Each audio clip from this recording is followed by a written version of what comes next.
Judul kajian kita bersabar ini adalah kajian terakhir, kajian penutup. Maksudnya penutup di Januari karena waktunya ada jadi dan pekan ini sebenarnya juga belum jadwal saya, harusnya satu pekan lagi dimajukan karena satu dari hak. Maka sebagai penutup bab sabar ini masih tersisa 3 hadis. Hadis yang pertama ini isinya cerita. Nah, nanti hadis yang kedua ada hal yang memang harus kita cermati dari apa yang disampaikan oleh Rasulullah SAW. Terakhir saya sampaikan bahwa Rasulullah selalu menasihati la taghdab. Jangan marah. Apakah marah itu ada? Ya ada. Sama dengan sedih itu ada. Bahkan menangis juga tidak apa-apa. Yang tidak boleh itu adalah niyaha, meratapi mayit. Terus cemburu ada. Yang tidak boleh itu adalah cemburu buta. Kalau nggak punya rasa cemburu, laki-laki tidak cemburu atas kemaksiatan istrinya disebut dayus. Dayus itu sama aja dengan orang punya hati. Kalau ada orang tua tidak cemburu dengan pelanggaran-pelanggaran oleh anggota keluarganya, ya di mana ghirrahnya? Termasuk kita umat Islam ketika agama ini dihina-hina, kok diam saja, itu dipertanyakan keimanannya. Kata-kata ada ghirrah, maka bunyinya judulnya khusus. Ghirrah, rasa cemburu. Nah, khusus Rasulullah, rasa cemburunya itu kalau dirinya dihina, Rasul itu diam. Tapi kalau agamanya dihina, jangan tanya. Nah, kita ini kadang kebalikan. Agama dihina bisa diam, pas jadi diri kita dihina, nah itu maknanya berlebihan, balik. Nah, apakah kita bisa meniru Rasul? Ya harus belajar. Sekarang cerita yang ingin saya sampaikan itu bagaimana Umar bin Khattab. Apakah langsung bisa seperti Rasulullah ketika dirinya dihina? Itu sama sekali Rasul tidak menanggapi. Tapi kalau agamanya dihina baru marah. Nah, ini Umar pernah menghadapi tes, macam tes gitu. Umar ini terkenal orang tidak hebat. Tapi ada tes apakah Umar marah ketika dirinya dihina. Ini artinya kan hadis kayak gini kan aplikatif. Ada contoh nyata, sahabat dulu gini. Nah, kita tinggal suatu saat pasti mengalami itu.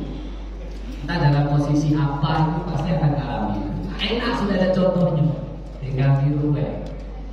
Bismillahirrahmanirrahim. Hadis ke-26 atau hadis ke-50 dalam kitab Riyadhus Shalihin 26 dalam urutan bab sabar.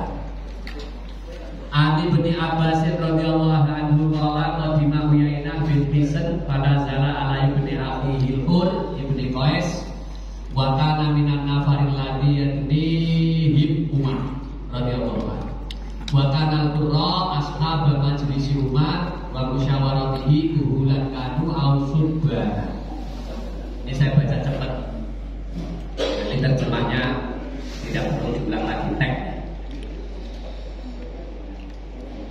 Faqala Uyainah li ibni akhihi ya ibn akhi laka wajhun inda hadzal amir fastadzin li alaih fastadzana fa in fa'udina lahu Umar. Falamma dakhala qala hiya ya benar Khattab. Fa wallahi ma tu'tiyal jazla wa la tahkuma fina bil adli. Fa ghadiba Umar radhiyallahu anhu. Fa ghadiba Umar hatta hamma ayyuki abihi. Fa qala lahul hur ya amiral mu'minin inna Allah ta'ala qala li Nabi sallallahu alaihi wasallam. Firman-Nya Allah, khudil afwa wa'mur bil urf wa'rid 'anil jahilin. Surah Al-A'raf 199. Fa inna hadza minal jahilin. Wallahi ma jawazaha Umar khina talaha wa kana waqafan inda kitabillahi ta'ala. Rawahul Bukhari. Dari Ibnu Abbas. Ibnu Abbas anak muda yang juga masuk dalam anggota musyawarah atau MPR-nya Umar pada waktu Umar jadi khalifah, yang termuda. Nah, kawan-kawannya banyak, termasuk Ibnu Mas'ud. Nah, termasuk Khur bin Qais. Jadi cerita ini melibatkan Khur bin Qais. Qala Ibnu Abbas bercerita, qadima Uyainah ibnu Hisn. Datang Uyainah bin Hisn dari daerah jauh datang ke Madinah. Fanazala ala ibni akhihi Khur bin Qais. Dia mampir ke rumah ponakannya yaitu Khur bin Qais. Ingat dua nama, Uyainah dan Khur bin Qais. Khur pamannya Uyainah pamannya Khur bin Qais. Khur bin Qais ponakannya Uyainah. Uyainah ini tua. Mampir ke rumah ponakannya. Nah, siapa Khur bin Qais?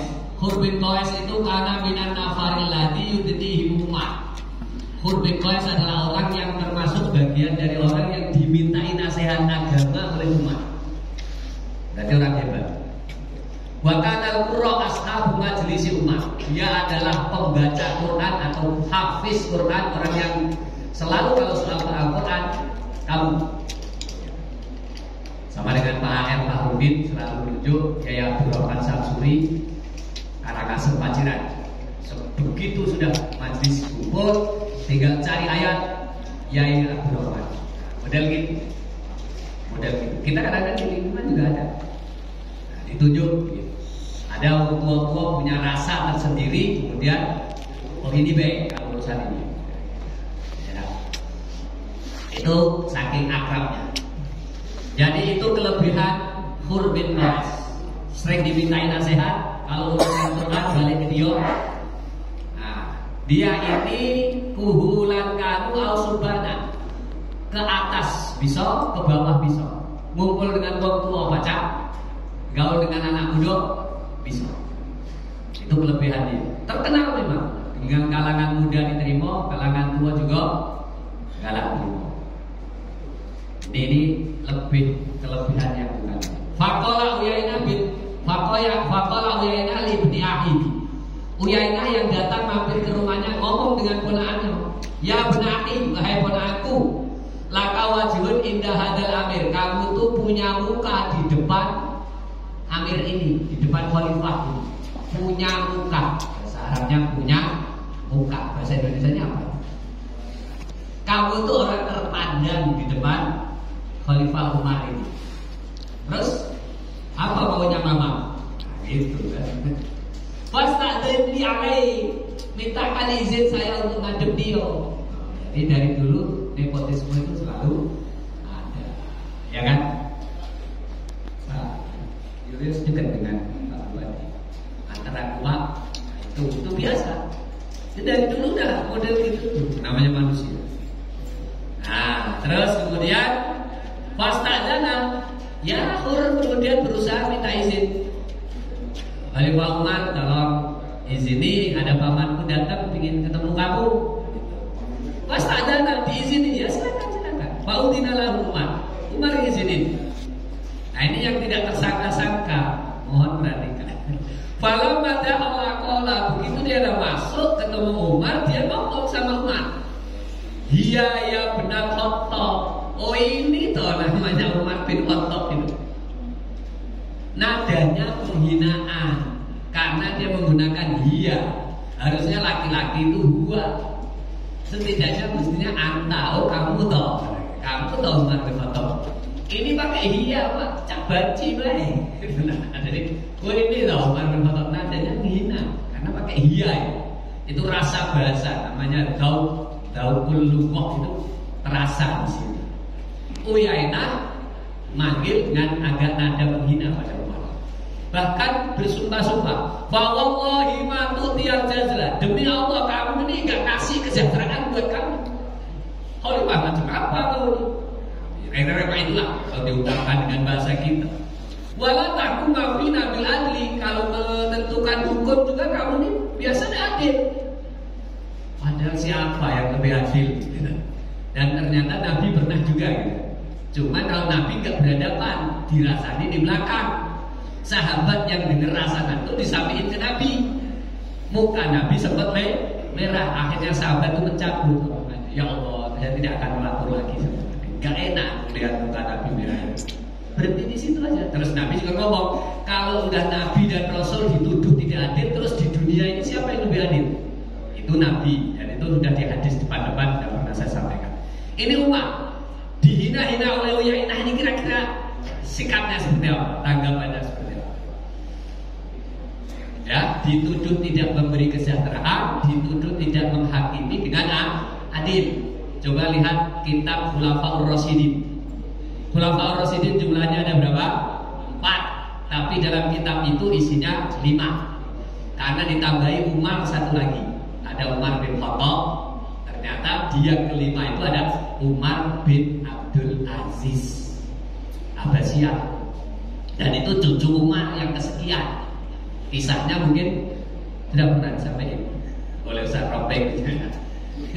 Cucu ini dari mana? Cucu Umar ini dari hasil Umar malam-malam keluyuran, terus nemui ibu janda dengan anak gadis, rasan-rasan nak nyampur air ke susu. Wah, hasil susu prasusu susu unta ini sedikit, nah besok ke pasar kurang, kita campuri air lah malam ini. Gak akan tahu orang. Terus si anak gadisnya ngomong, loh nanti kalau ketahuan Umar dan anak buahnya habis kita bu, dihukum. Kalah Umar kalau malam gini nggak mungkin, dia tidur nih. Ya Umar dan anak buahnya mungkin tidur, tapi Allah nggak pernah tidur. Saya nggak mau nyampur air ke susu. Nah ini rupanya didengar oleh Umar, diintip dari balik dinding. Nah begitu melihat atau menyaksikan anak gadis yang gak mau nyampur air ke susu ini dengan obrolan, Allah tahu bu, Allah gak pernah tidur, la sinatu wala naum. Ini kan akidah atau iman yang sangat tinggi. Paginya Umar menunjuk Abdurrahman anaknya supaya jemput janda dan gadis ini, bawa mereka ke kerajaan, ke khalifahan. Sampai di kekhalifahan udah gemetaran dua orang ini, ya bu, kita belum jadi nyampur bela ketahuan mati gitu. Rupanya enggak, rupanya bu, anak kamu ulamar akan mengambil menantu itu. Abdurrahman, kamu nikahi gadis ini. Jadi abahmu ini ngelihat tidak ada gadis yang kualitas model ini, suruh nyampur susu nggak ketahuan siapa-siapa kok nggak mau. Itu kan tingkat iman yang amat sangat tinggi. Apa istilahnya, muraqabah, rasa selalu dalam pengawasan Allah. Nah dari Abdurrahman dengan perempuan yang hebat ini lahirlah seorang anak perempuan, dan anak perempuan ini menikah dengan Abdul Aziz. Dari Abdul Aziz dan cucunya Umar yang perempuan ini lahirlah Umar kedua. Makanya Umar kedua diberi nama Umar bin Abdul Aziz. Ujungnya cicit gitu ya kalau kita hitung. Tapi menuruni watak kakeknya, neneknya, ibarat bahasa kamu. Nah itulah, kadang air tidak jauh dari pelimbahan. Pasti kacang itu bakal nurut lanjaran. Ini bahasa Jawa, sing ngerti ini sapa iki. Kacang nggak bakal meninggal lanjaran. Pasti itu lah. Dan kacang itu yang melilit itu pasti arahnya kanan, Pak. Coba perhatikan, ada kacang yang melilitnya arah kiri, nah. Kacang itu melilitnya pasti arahnya kanan. Itu udah insting tumbuhan, selalu mengarah pada kebaikan. Nurut aja, kamu kasih kemana, nurut aja deh. Nah gitu. Nah, itu kisah Umar. Jadi jangan mencurigai Umar gak adil. Tapi gak tahu kenapa Uyainah itu modelnya gitu. Nah, waktu tiba Umar diunek-unekke model gitu, marah. Lanjut, hatta hama ayuki abihi, sampai hampir saja tangan ini plong, hampir saja jatuh. Kemarahan ngayun tangan ini udah hampir saja, hampir itu hampir. Waktu hampir tangan ini jatuh ke kepala, ke muka gitu. Nah sebelum itu terjadi faqala lahu Khur, maka Khur penasehatnya yang sekaligus ponakannya Uyainah tadi berkata pada Umar, ya Amirul Mukminin, wahai Amirul Mukminin, wahai Khalifah Umar, Amirul Mukminin, innallaha ta'ala qala li nabiyhi, Allah itu pernah berfirman pada nabinya. Posisi marah, kita di sampingnya, tapi alhamdulillah punya muka tadi kan. Orang terpandang sering dimintai nasihat. Maksud saya, jangan diem. Posisi begitu kalau kita mampu, jangan diem. Kalau kita diem mendiamkan suasana itu, bisa terjadi. Stop. Nah, ini yang dipakai model oleh Khur kepada Umar adalah atas ejekan Uyainah, Khur sebagai anak ini tadi, ponakan dan penasihat Umar ini. Yang dipakai modal untuk menasihati Umar apa? Ayat Al-Quran. Nah, itu penting. Kita saling itu di situ penting. Modalnya kadang-kadang menjadi senjata yang ampuh walaupun ayat itu pendek. Karena siapa tahu orang yang sedang kita nasihati ini benar-benar lupa. Siapa tahu? Benar-benar lupa. Saya salah. Benar-benar lupa. Siapapun. Bapak ini Ustaz kok gitu? Kan Allah pernah berfirman, sampai sendiri pernah baca hadis. Itu penting itu. Itu langsung terpaan bukan main buat saya. Besok tidak akan ulang lagi. Malu itu malu mengarah kepada sikap berubah jadi lebih baik. Itu penting itu. Tidak apa-apa. Kamu mungkin peci putih, saat jiuk mono, tidak apa-apa itu. Kalau kita punya kemampuan, gitu. Jika kemudian nampak kita ini akan berbuat maksiat. Ya, apa kata Khur? Wahai Amirul Mukminin, sesungguhnya Allah pernah berfirman pada nabinya. Gimana bunyi firman-Nya? Khudil afwa wa'mur bil urfi wa'arid 'anil jahilin. Berikanlah maaf, perintahlah dengan cara yang baik, jangan marah-marah. Berikan maaf dan a'rid 'anil jahilin, berpalinglah dari orang-orang bodoh. Gak usah diurusi orang bodoh. Jangan digubris orang bodoh. 3 pesan ayat itu di mana? Al-A'raf 199. Khudil afwa, berilah maaf. Ya, wa'mur bil urf, kalau mau merintah apa nyagah itu dengan cara yang baik. A'rid 'anil jahilin, kalau yang kamu hadapi itu orang bodoh, jangan selalu diurusi. Tinggalkan baik, diamkan baik. Itu disampaikan oleh Khur kepada umat. Ya, Allah pernah berfirman pada nabinya. Entah Umar tahu atau tidak tahu, yang penting Khur merasa harus menasihati Umar. Dan modalnya ayat itu ditambah dengan statement wa inna hadza minal jahilin, lama makun, ini termasuk orang bodoh. Bisa jadi maknanya bukan bodoh beneran, tapi sikapnya yang bodoh. Bisa jadi orang pinter, tapi caranya ngadep Umar terus ngonek-ngonek gitu ya, yang dianggap oleh ponakannya sikap bodoh. Mestinya kan tidak begitu. Masa nuduh Umar gak adil, nuduh Umar tidak memberi kesetaraan, padahal dia orang jauh, mentang-mentang tua, mentang-mentang punya ponakan dekat dengan khalifah, laju sekendak-kendak ngomong. Nah masa gitu. Belajar dikit-dikit dimulai bukan saya keluar. Ada 4 tahun jadi mantu bukan, masih ada baca. Jadi ini Pak, ini yang terjadi. Pamanku ini termasuk orang bodoh, kata Khur, ngomong ke Umar tentang kondisi pamannya si Uyainah itu. Wallahi ma jawazaha Umar hina talahu. Demi Allah, saat itu ayat dibaca dan diomongin ya oleh Khur pada Umar, seperti Umar itu belum pernah dengar ayat itu. Jawaza ini kalau bahasa saya Jawa ini melongo, keplenggo, itu bahasa kamu tuh apa?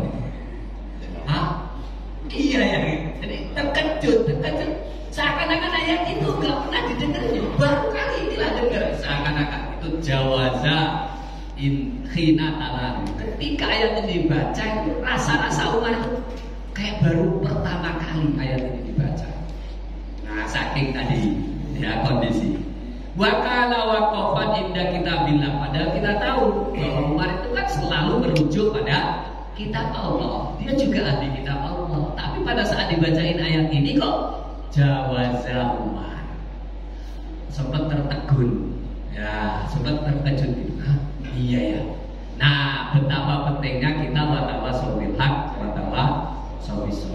Khususnya untuk sikap sehari-hari. Kadang-kadang kita ini nafsu itu hal kecil saja, set. Nah, yang pas seperti ini kita dibutuhkan orang yang paham dengan kondisi kita. Ya, langsung ingatkan. Pasti ampuh itu, pasti ampuh, beda ampuh. Nah, dalam situasi tertentu memang ya itu tadi muncul ada penyebab-penyebab yang tidak terduga. Ya contoh yang enak tiba-tiba aja masuk dan sebagainya. Nah, ini akhirnya kita bisa membaca. Kalau misalnya kita berada di wilayah-wilayah yang memang rentan dikritik orang, menjadi tumpuan pandang banyak orang, itu kan rawan itu di situ. Maka siap-siap menuai hal-hal yang seperti itu. Mental kita harus lebih kuat, bahwa pohon yang tinggi terpaan anginnya akan lebih kencang. Tapi kalau akar kita kuat dan kemudian ada pohon-pohon lain yang memang menunjang gitu ya, tidak akan roboh sendirian langsung gitu.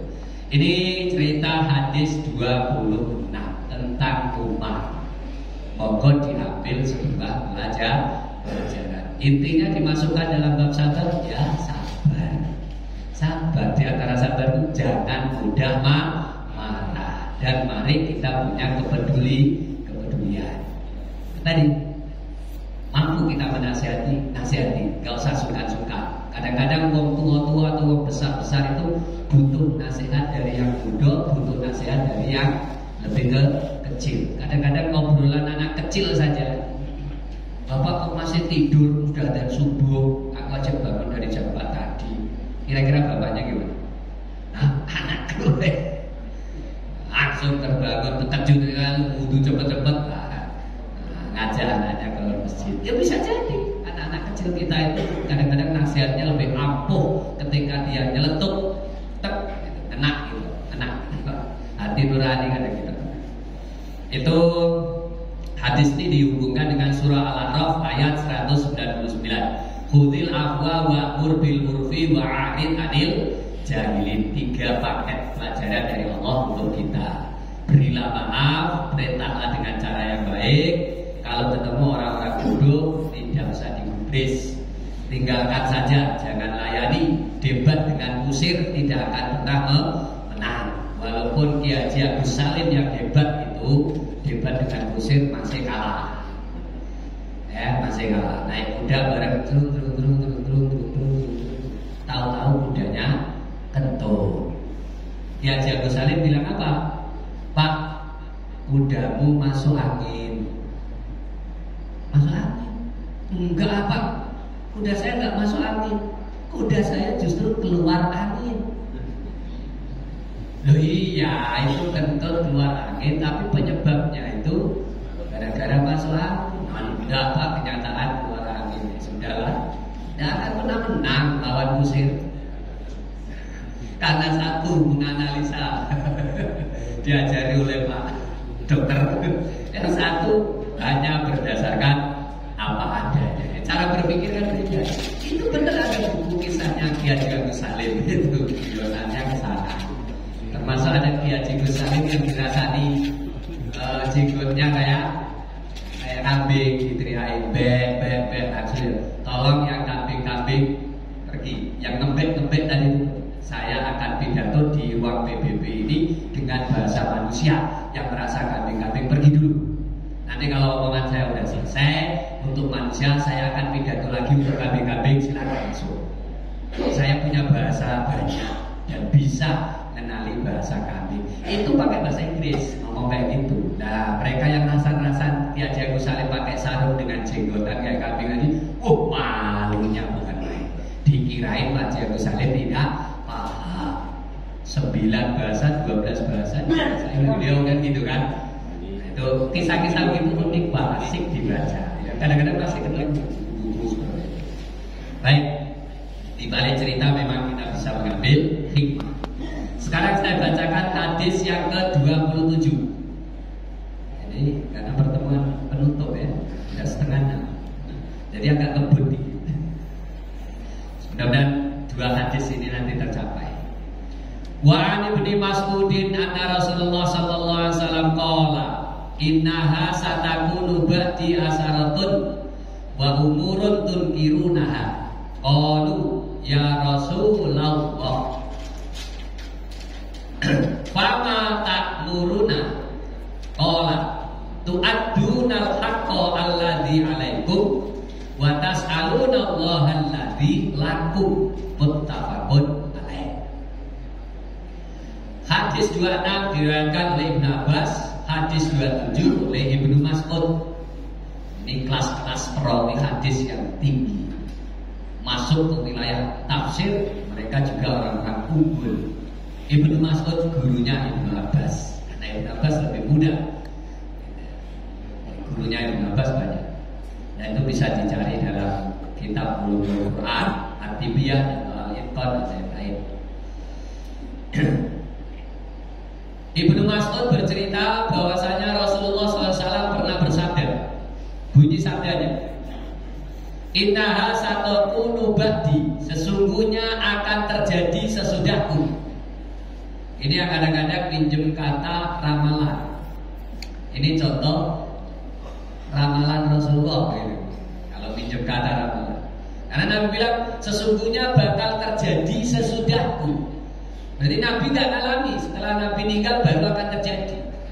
Terjadi apa? Asaratun. Asaratun itu orang-orang egois, mementingkan diri sendiri. Bahasa Arabnya asaratun. Ada sih bahasa Arab yang lain dulu menyebut ananiyah. Ananiyah itu berasal dari anak, dikit-dikit anak, dikit-dikit anak. Anak itu artinya saya. Maka kemudian orang yang dikit-dikit saya, untuk saya, nah, itu disebut istilahnya ananiyah. Ya, aku, dikit-dikit aku, itu ananiyah ya besarnya. Nah, ini sini hadis ini menyebut asyaratun. Jadi kita perlu kenal kelompok asyaratun itu mesti ada. Nanti bakal terjadi sesudahku asyaratun. Golongan orang-orang yang diberi kekuasaan, diberi jabatan, diberi wilayah untuk mengatur untuk orang banyak, tapi mereka egois, mementingkan diri sendiri. Wa umurun tunkirunaha, dibarengi dengan perkara-perkara yang kamu ingkari. Nanti sesudahku bakal ada kelompok asyarah, bakal ada perkara-perkara yang kamu ingkari. Kita mengingkari apa? Kita nggak ingin ada perzinahan, tapi kemudian perzinahan merajalela. Kita nggak ingin ada minum-minuman keras di lingkungan kita, malah banyak warung terang-terangan jual miras misalnya. Itu umurun tunkirunaha. Kita ingin para pemimpin adil, kita ingin banyak hal yang kita tidak ingin ini, tidak ingin ini, malah muncul itu tunkiruna. Perkara-perkara yang kamu ingkari, yang kamu nggak suka, bakal muncul. Zaman Nabi nggak ada, sekarang ada. Yang sifatnya merusak. Nah, 2 hal itu disampaikan oleh Rasulullah SAW. Nabi sudah nggak ada, kan dia ngomong gitu. Nanti sesudahku. Le sahabat dikasih tahu begini ya, terus gimana Nabi? Engkau nggak ada. Lah kami ini nanya sama siapa nanti? Sebelum Nabi meninggal, mumpung ini sedang ngomong, sedang diskusi, ya para sahabat kalau mereka akhirnya bertanya, ya Rasulullah. Jadi kalau baca iya itu Pak, jangan Rasulu, jangan juga Rasuli. Rasulullah kalau dikasih ya berubah bacaan menjadi ya Rasulullah. Lu-nya dari U-nya itu, dhammahnya itu ganti fathah. Jadi kalau ada orang salawatan, nyanyi atau apa, kok ya Rasulullah, saya yang guru bahasa Arab ini tidak ngerti nahwu, itu aja. Karena harusnya ya Rasulullah. Allah. Sama dengan Amirul Mukminin. Dikasih ya tadi. Jadi ya Amirul Mukminin. Nama saya Abdul Karim. Kalau kamu manggil pakai iya, nggak apa-apa Pak Sofyan. Nya itu berubah. Tuh. Itu kalau kamu baca sendiri ya Pak Abdul Karim. Nah gitu. Kalau kamu kasih ya itu nggak berubah. Ya Abdul Karim. Zainul Abidin dikasih ya. Ya Zainal Abidin. Kadang-kadang ya-nya hilang tetap Zainal. Tahu Pak? Ya-nya hilang tetap Zainal, tahu nggak Pak Yulius? Oh, nggak tahu. Setel kaset Rita Sugiarto. Ada yang ketawa berarti ada yang tahu. Kan? Oh iya, itu suaminya ya. Zainal, lagu Zainal. Itu artinya aslinya Zainul, tapi kan dikasih ya. Jadi ya Zainal. Ya Zainal. Itu pelajaran bahasa Arabnya tuh Pak. Ya Rasulullah, wahai Rasulullah. Ya. Bertanya, "Falamma ta'muruna?" Kalau sudah itu terjadi, apa perintah kamu buat kami? Kalau sudah ada asaroh, ada umurun tunkiruna, kami harus bersikap bagaimana? Apa perintahmu terhadap kami menghadapi hal seperti itu? Sikap kami dalam hal seperti itu bagaimana? Rasulullah nasihatnya, ya Allah, saya juga nggak duga bahasa itu. Mungkin dalam rasa-rasa kita itu agak frontal gitu ya. Rupanya enggak juga. Qala, Nabi menjawab rasa penasaran, rasa kisruh dalam hati para sahabat. Kalau ini terjadi beneran gimana nih? Rasulullah SAW menjawab begini. Tu'addunal haqqal ladzi 'alaikum wa tas'alunallaha alladzi lakum. Itu aja dua penggal nasihat. Tu'addunal haqqa alladzi 'alaikum. Tetap laksanakan kewajiban yang menjadi tanggung jawabmu. Kalau bapak-bapak ini ada tagnya gitu, memang tak suruh melingkari kata al-haqqa. Tu'addunal haqqa, tunaikan hak. Kalau bahasa tidak disambung dengan kata lain. Mohon perhatikan, ini pelajaran sedikit tentang bahasa. Kalau hanya ada kalimat tu'addunal haqqa, tunaikan hak.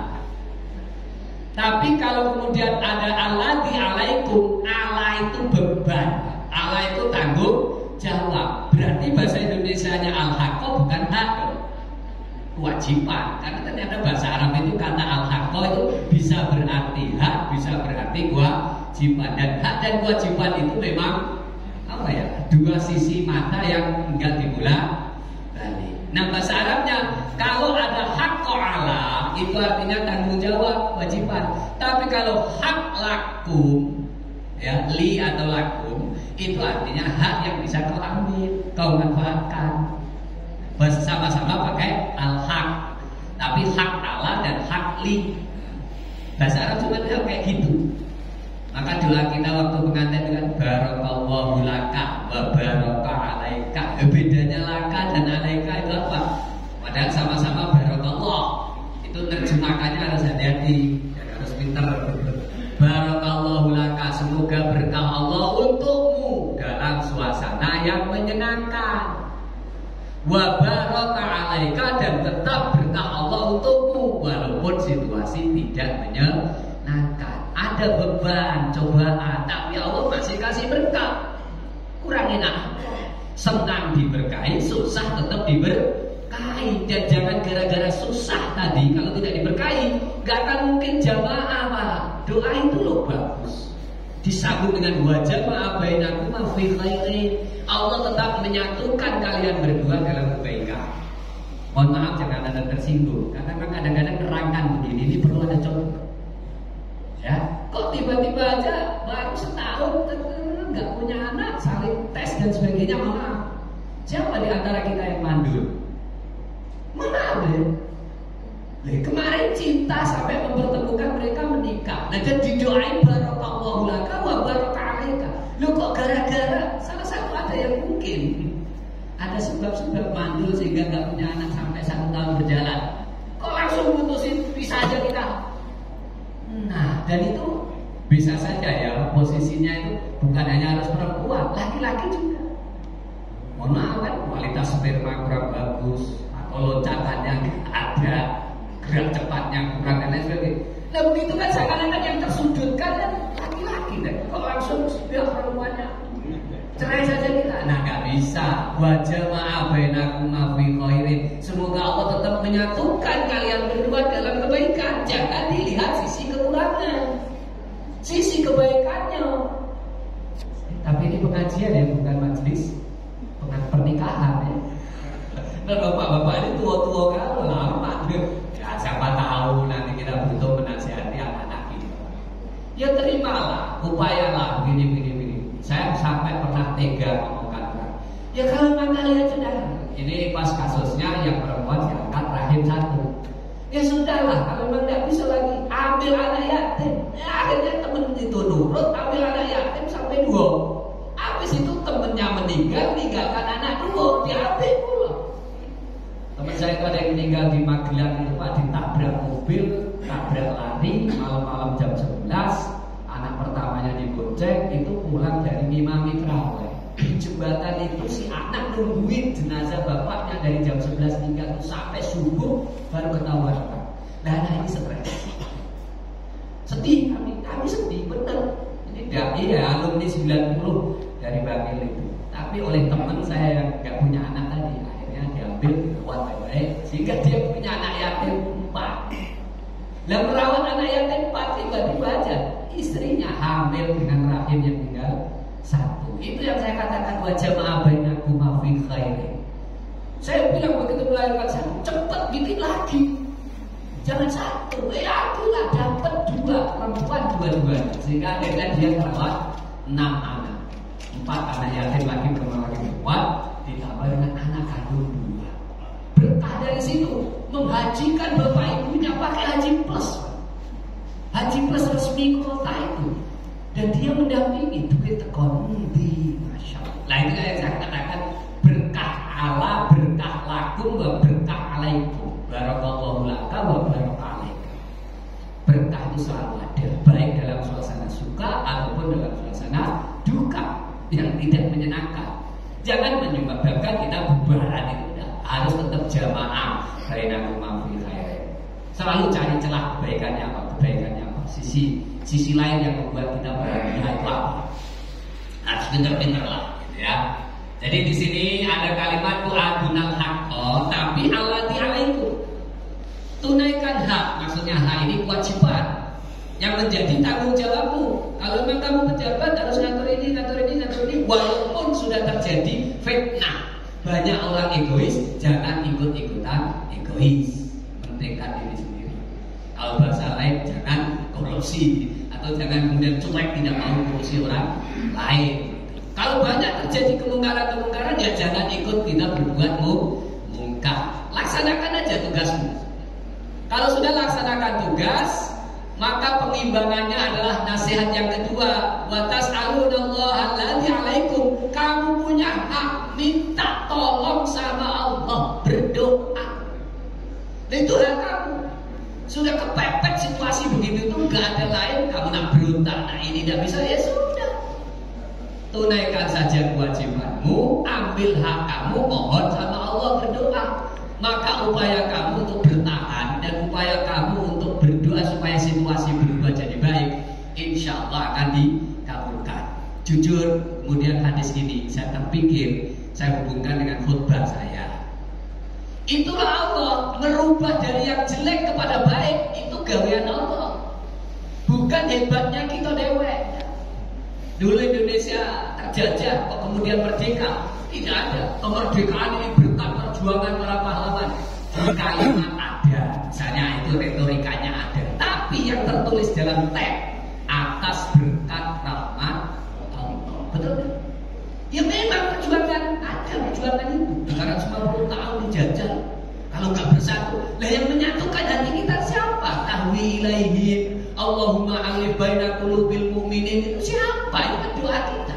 Allah yang menyatukan hati sehingga kemudian mau bersatu. Gak ada Jogja Fajr. Kalau nak dibuka itu begitu. Kalau udah gak mampu apa-apa lagi, andalkan hak kamu sama Allah, berdoa. Sehingga saya baca di ujung khutbah saya, kalau ada orang gak mau berdoa itu disebut sebagai satu kesombongan. Allah gak suka. Jadi dalam suasana yang udah baik, tertata, gak mungkin Allah berubah jadi jelek. Kalau jadi jelek berarti itu salah kita deh.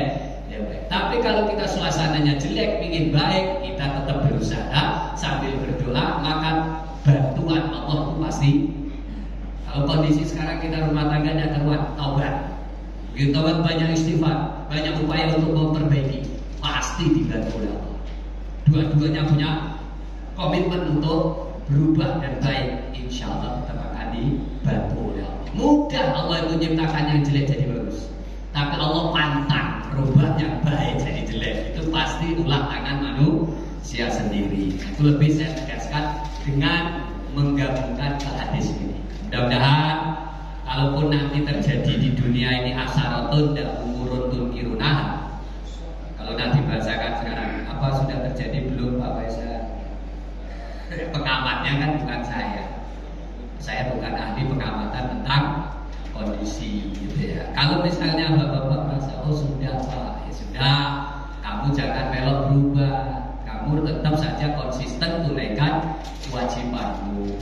Tugas seorang mubalik dari menyampaikan, ya tetap ngaji gitu. Kalau aku nih ngomong egois nih agak meriang-meriang menurut saya di Pak Faisal.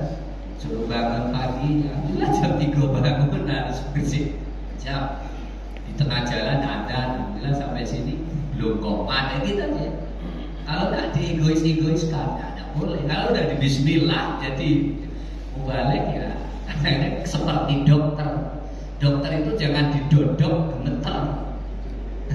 Apa itu Pak? Dok. Apa ini gemeter? Nggak jadi ngobati pasien. Kapan saja siap dimintai bantu. Ibarat itulah. Kita semua harus seperti itu. Bismillah, sudah menjadi amanah kita gitu ya, di posisi masing-masing. Ya, dan akhiri barangkali akhiri jabatan kita dengan sikap yang mengesankan husnul khotimah. Enggak usah lupa dinas sosial, enggak usah lupa dinas koperasi, semua kawan. UMKM dan sebagainya, macam-macam lah. Teman-teman di Kemenang dan seterusnya, saking banyaknya berinteraksi. Ini asaratun tunfirunaha, lawannya hanya dua kata Nabi, laksanakan hak dan tetaplah mohon doa kepada Allah. Baik, sesuai target sekarang hadis 28. Pas nanti ada kode-kode suruh kita berhenti. Kalau nggak dibuat kode suruh ya sudah. Itu jam 6 kurang 10 menit ini mudah-mudahan selesai. Bismillahirrahmanirrahim. Wa an Abi Yahya Usaid bin Khudai anna rajulan minal ansori qala ya Rasulullah ala tastakmiluni kamastakmalta fulanan faqala innakum satalqauna ba'di asaratun fasbir hatta talqauni alal haud. Dari Abi Yahya, bapaknya Yahya. Bapaknya Yahya ini namanya siapa? Usaid bin Khudai. Usaid bin Khudai. Yahyanya ini nanti dengar. Usaid Khudai di Indonesia jarang. Ya, nama Usaid Khudai. Padahal Usaid ini dari kata asadun. Asadun artinya singa. Usaid itu singa kecil. Berarti bapaknya dulu mudah-mudahan anakku ini jadi singa, minimal jadi singa kecil. Jadi kalau ada sebutan asadullah, singa Allah. Siapa itu singa Allah? Hamzah ya, paman Hamzah ya. Itu singa Allah yang meninggal di gunung Uhud. Asadullah. Nah, gitu. Ini Usaid singa kecil. Nah rupanya bapaknya singa kecil ini juga namanya Khudai. Jadi kadang-kadang ada nama di EE kan gitu Pak, di E kan, digoyang sedikit gitu, E. Nah, Nusaibah, pokoknya EE sebenarnya E-nya gitu. Itu namanya tasbir. Tasghir. Tasghir itu ya yang asli dibuat agak menjadi lunak, kecil. Habib itu kekasih. Kekasih kecil Hubai. Ya, Hubai gitu ya. Hur itu bidadari, bidadari kecil Huroy. Hurun bidadari beneran, bidadari kecil Huroy. Hurai, Hubai. Nah, itu ada gaya bahasa mentasghir seperti itu. Usaid bin Khudair ini menceritakan bahwa ada seseorang antara rajulan minal ansori, ada seseorang dari golongan Ansor. Ya, di Madinah kan ada golongan muhajirin, ada golongan Ansor, berarti penduduk asli. Qala, dia bertanya pada Rasulullah SAW, ya Rasulullah, wahai Rasulullah, ala tastakmiluni, ngapa kamu itu kok tidak ngangkat saya? Ala tastakmiluni, ngapa kamu kok tidak mempekerjakan saya? Ngapa kamu tuh kok gak ngangkat saya? Ngapa kamu tuh kok gak menugasi saya? Kama stamal tabulanan, seperti kamu menugasi si dia, seperti kamu ngasih jabatan sama dia. Ngapa kamu gak tunjuk jabatan ke aku? Sahabat Ansor bilang itu fakola, maka Nabi menjawab. Jawaban Nabi tidak menghancurkan perasaan si sahabat Ansor tadi. Nanti tidak baca apa-apa, mana aku nak ngangkat nah, jangan gitu. Lemah. Rupanya zaman dulu itu juga orang berambisi ingin dapat jabatan dan banding-bandingin dengan orang lain. Ya ada. Ini yang saya katakan hadis-hadis ini. Ini disampaikan secara fair untuk pembelajaran buat kita. Alhamdulillah disampaikan oleh Abu Yahya atau Usaid bin Khudair. Pernah terjadi begini. Ya. Faqala innakum satalqauna ba'di asaratun. Jawaban Nabi itu ngelak ke arah lain. Jawaban Nabi ngelak ke arah lain, tidak langsung ditujukan onek-onek ke si siapa kan itu? Kamu siapa? Apa kehebatan Bunda? Jangan. Nah, ini saya teringat dulu. Ada anak muda melamar ke Lukmanul Hakim. Lukmanul Hakim waktu itu ngaruh Wak Jambi itu dominan. Anak muda ini datang, saya sarjana ini Pak, ini. Oh, kalau saya melamar ke sini, ini gaji saya berapa? Itu Wak Jambi lulus saja. Dan saya bendahara pondok 12 tahun. Saya masih ada nggak dana kira-kira gajian apa? Nggak ada Pak, gimana? Dan pertanyaannya kenapa mesti gaji saya berapa? Bukan gawean apa atau saya bisa bantu apa? Saya sedikit ngomong begitu loh Pak. Langsung Pak. Nah, karena kamu yang cari gaji bukan kerjaan, kami nggak bisa terima. Kalau kamu datang sini mencari kerjaan, pegawai apapun terserah, gaji digaji terserah, nggak apa-apa. Yang penting saya bisa ngerti, aku terima, kata wajar. Kalau kamu langsung menanyakan aku sarjana gajiku berapa, pada waktu itu di rumah sarjananya bisa dihitung, kamu bisa. Kami belum kuliah. Itu baru saya 2005 lulus 2008 itu kuliah terpaksa nih. Stay. Nah, itu kadang-kadang nggak boleh dipatahkan Pak. Kalau orang ketemu orang yang begini ada sedikit tanda kutip ambisius, itu jangan dipatahkan. Ini sakit hati. Nabi mengalihkan pembicaraan. Nah ini namanya dalam bahasa Arab disebut uslubul hakim. Ini bisa dicatat. Ini namanya uslubul hakim. Teknik mengalihkan pembicaraan yang bijaksana. Itu ada di Balaghah, di ilmu sastra Arab. Disebut dengan uslubul hakim. Wong tua-tua yang pintar model ini untuk membuat uslubul hakim. Alihkan pembicaraan, jangan kemudian apa adanya kita tangkap di pembicaraan awal itu, nanti terlalu sakit hati. Kata Nabi, satal kau nabat di asaratun. Gini loh anak muda. Gini loh. Nanti sesudahku ini banyak sekali orang yang bersikap egois, mentingkan diri sendiri. Gak termasuk kamu, insya Allah. Jadi gitu. Banyak nanti egois. Sudah fasbiru, bersabar.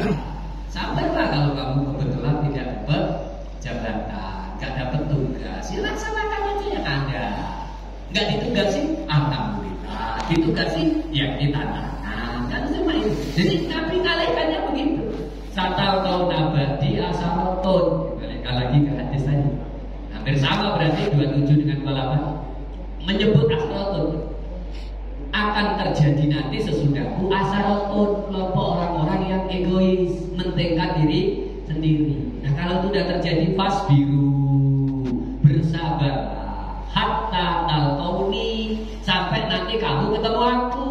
Kadang Nabi udah nikah, nah ketemu aku di mana? Ya alal haud, ya nanti di telaga haud. Al haud itu ada sebutan nanti telaga haud al maufud, ya. Selain dari telaga Kausar, ada istilah al haud, telaga Nabi. Dan ternyata telaga Nabi ini bukan sesudah dari neraka,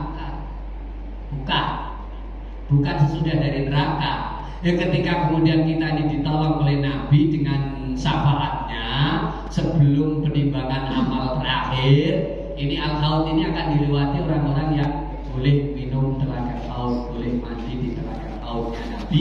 Artinya itu bagian dari rangkaian syafaat tadi, kita kemudian lepas dari segala dosa, ngadep di pertimbangan terakhir, tinggal putusan surga atau neraka.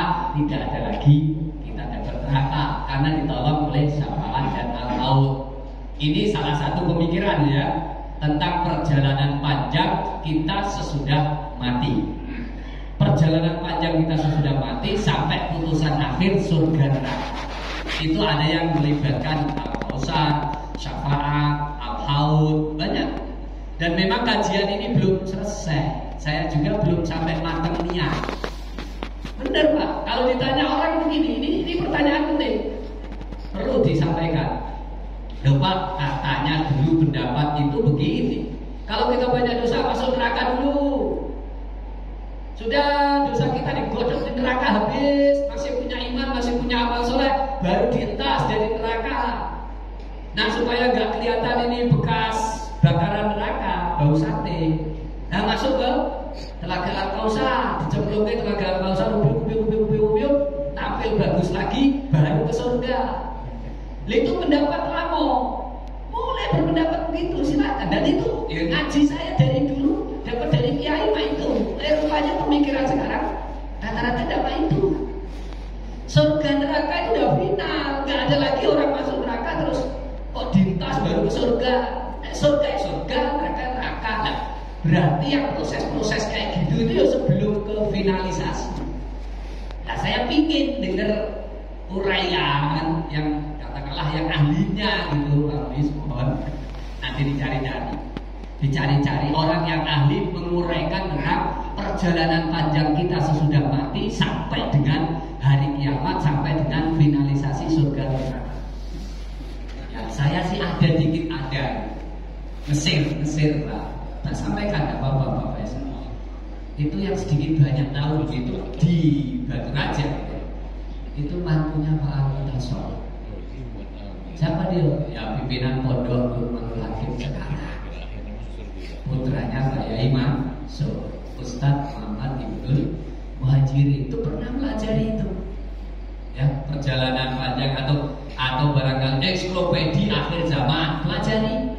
Nah, termasuk tadi perjalanan panjang dari mati kita sampai ke, nah itu pingin. Nah silakan dicari-cari kalau misalnya ada di Batu Raja ini, mau ambil kita ngaji sih, umumkan. Saya juga insya Allah akan hadir karena saya tidak tahu itu cak manonnya. Dan ternyata memang jalannya panjang banget. Nah, jadi ternyata menuntut ilmu ini masih butuh sabar, waktunya panjang. Gak ada selesainya. Ini bekal hidup kita di akhir-akhir. Mudah-mudahan menghadap Allah itu dengan tenang. Muslim, mari semangat tetap mengaji. Nah itulah dari kajian bab sabar saya bacakan sampai hadis yang ke-28. Ya sudah habis lembaran terakhir selesai. Tutup buku. Nah nanti kalau aku diundang lagi 2 atau 3 bulan yang akan datang ngaji apa udah tahu. Tergantung pada permintaan. Itu Bapak Ibu, dari awal sampai akhir kita kaji bab sabar. Kalau ada hal-hal yang kurang berkenan, saya mohon maaf.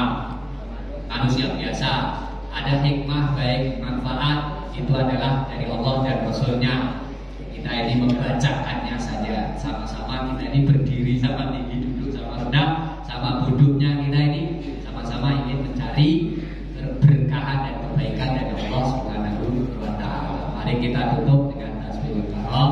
Subhanakallahumma